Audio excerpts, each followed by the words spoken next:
अस्सलामुअलैकुम students, welcome back to the channel. आज हमने देखना है चेंजेस ऑफ स्टेट्स का part 2।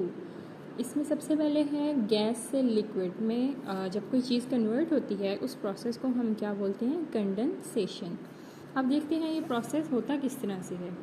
When a gas is cooled, यानी जब किसी गैस को हम ठंडा करते हैं, पार्टिकल्स की एनर्जी जो है वो अपनी एनर्जी को लूज़ कर देते हैं। दे मूव स्लोली, उनकी मूवमेंट भी स्लो डाउन हो जाती है। दे कम क्लोज टुगेदर, वो एक दूसरे के करीब आ जाते हैं। This process is called condensation. इस प्रोसेस को हम क्या कहते हैं, कंडेंसेशन। गैस के पार्टिकल्स हमें पता है दूर दूर होते हैं, तो जब उसी गैस को जब हम ठंडा करते हैं तो उसके जो पार्टिकल्स हैं वो करीब आना शुरू हो जाते हैं और वो लिक्विड फॉर्म में चेंज हो जाते हैं, और इस प्रोसेस को हम कंडेंसेशन कहते हैं। डेफिनेशन है, condensation is the change of a gas into a liquid. Change of a gas into a liquid, यानी किसी गैस मटेरियल का लिक्विड में कन्वर्ट हो जाना। नेक्स्ट इज़ लिक्विड से जब कोई चीज़ सॉलिड में कन्वर्ट होती है तो इस प्रोसेस को हम क्या कहते हैं, freezing. Now let's see how this happens. When a liquid loses more heat, यानी उसी लिक्विड ने जब मज़ीद हीट लॉस की तो क्या होगा, पार्टिकल्स स्लो डाउन, मज़ीद स्लो हो जाएगी उनकी मूवमेंट। दे कम क्लोजली पैक्ड, तो ये तो सॉलिड की प्रॉपर्टी है, हमें पता है कि उसके पार्टिकल्स जो हैं वो क्लोजली पैक्ड होते हैं। Strong forces of attraction hold them in fixed positions. Strong forces of attraction होती हैं पार्टिकल्स के दरमियान में जो उनको फिक्स पोजिशन में पकड़ के रखती हैं। This is process is called freezing. इस प्रोसेस को हम क्या कहते हैं, freezing.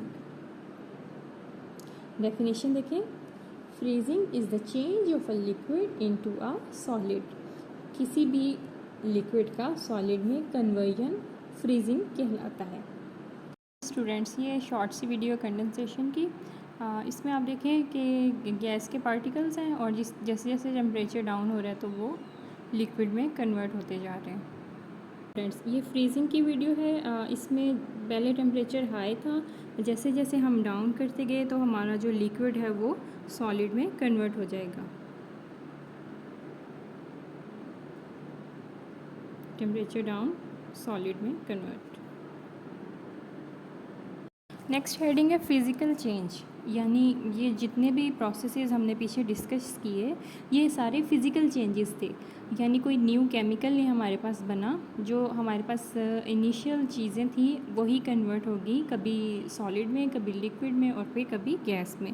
Changes of state are physical changes because no new substances form. कोई नई चीज़ नहीं बनी, उसी जो चीज़ पहले थी उसी की फॉर्म चेंज हो गई। Only the physical state changes, सिर्फ उनकी जो फिज़िकल स्टेट है वो चेंज हुई। The process is reversible. ये जो प्रोसेस होता है ये क्या होता है, रिवर्सिबल, यानी जो आइस है उसे हम वापस पानी में और जो पानी है उसे हम दोबारा आइस में कन्वर्ट कर सकते हैं। नेक्स्ट है आपकी बुक में ग्राफ बना हुआ है हीटिंग कर्व 1.7। इसमें ये टेम्परेचर और टाइम के अगेंस्ट ग्राफ है। तो इसमें क्या है जी, फर्स्ट ऑफ ऑल पहले आपके पास सारा का सारा जो था ऑल सॉलिड, यानी -15 से लेके 0 तक जो था आपकी जो थी, जो चीज़ थी वो सारी किस में थी, सॉलिड फॉर्म में, यानी आइस में थी। उसके बाद जैसे जैसे हम टेम्परेचर इंक्रीज़ करते गए तो थोड़ा सा टेम्परेचर हमने जब 0 पे तो कांस्टेंट हो गया, ठीक है। उसके बाद क्या हुआ, solid and liquid, ice and liquid water, इसमें कन्वर्ट हो गया। मज़ीद जब हमने टेम्परेचर इंक्रीज़ किया, ऑल लिक्विड, यानी सारा का सारा पानी बन गया, लिक्विड वाटर। फिर मज़ीद जब हमने टेम्परेचर इंक्रीज़ किया, लिक्विड एंड गैस, यानी कुछ लिक्विड था और कुछ इवेपोरेशन स्टार्ट होगी, ठीक है, यानी वेपर्स बन गए, liquid water and water vapours.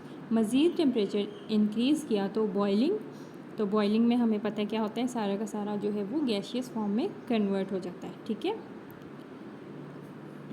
Graph of temperature against time for the change from ice at -15 degree Celsius to water, यानी फिर वाटर में कन्वर्ट हुआ, and then to steam.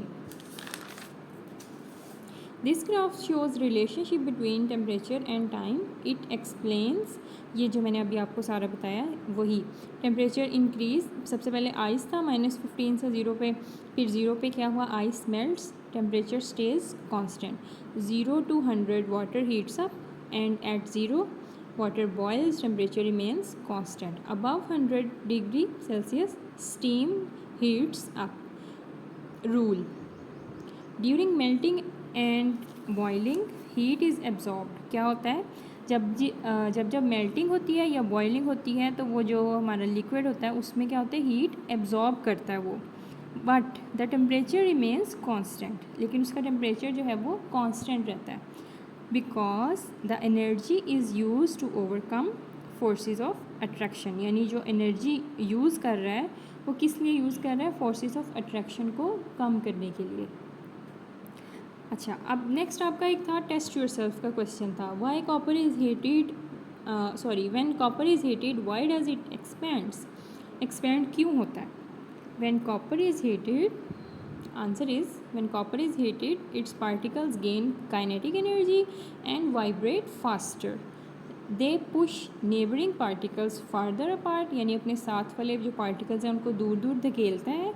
Increasing the distance between particles के दरमियान distance बढ़ जाता है. As a result the metal expands, और इस सब के नतीजे में metal expand करता है. एक स्टूडेंट्स एक और पॉइंट है atmospheric pressure. What is this.